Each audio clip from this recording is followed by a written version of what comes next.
നിങ്ങളൊരു നല്ല പേഴ്സൺ ആക്കിയിട്ട് പുറത്തിറക്കാനുള്ള ട്രെയിനിങ് ആണ് പാരന്റ്സ് തന്നോണ്ടിരിക്കുന്നത്. പക്ഷെ പലപ്പോഴും നമുക്കൊരു ഇറിറ്റേഷൻ ആയിട്ട് അത് ഫീൽ ചെയ്യാം.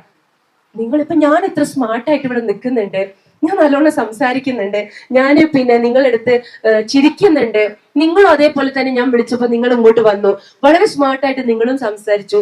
ഇനി ഞാൻ വേറെ എന്തെങ്കിലുമൊക്കെ ചോദിക്കുകയാണെങ്കിൽ അതിനും നിങ്ങൾ നല്ല റെസ്പോൺസ് ഒക്കെ തരും. ഇതെല്ലാം നിങ്ങളുടെ മാത്രം സ്കില്ലാ? നിങ്ങളുടെ സ്കില്ലാണോ? നിങ്ങളിങ്ങനെ കറേജ് ആയിട്ട് ഇങ്ങനെ നിൽക്കാനും പ്രസന്റ് ആയിട്ട് നിൽക്കാനും നല്ല രീതിയിൽ ഓരോ പെർഫോമൻസ് ചെയ്യാനും ഇതിനൊക്കെ നിങ്ങളെ പ്രാപ്തമാക്കിയത് നിങ്ങൾ മാത്രമാണോ? ആണോ?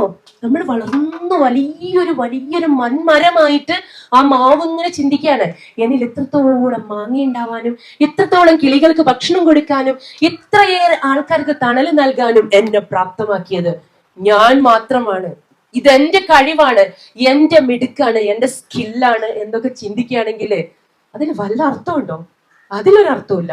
My life, my choice, my likes എന്നൊക്കെ പറഞ്ഞ് ഇങ്ങനെ പോയിക്കൊണ്ടിരിക്കുന്ന നമ്മള് ചിന്തിക്കുന്ന സമയത്ത് ഇതും കൂടി നമ്മൾ ചിന്തിക്കണം. ഞാനാകുന്ന എന്നിൽ എന്റെ ഉമ്മയും ഉപ്പയും മുളപ്പിച്ച ചില വിത്തുകളുണ്ട്. നിങ്ങളിൽ ഓരോരുത്തരിൽ ആ വിത്തുകളുണ്ട്. വേണ്ട സമയത്ത് വെള്ളം ഒഴിച്ച് തന്നിട്ടുണ്ട്. ചുടുവെള്ളമല്ല ഒഴിച്ചത്. വളരണമെങ്കിൽ ചുടുവെള്ളമല്ല ഒഴിക്കേണ്ടത്, തണുത്ത വെള്ളം. അതെന്താ ഉപ്പച്ചി അത്?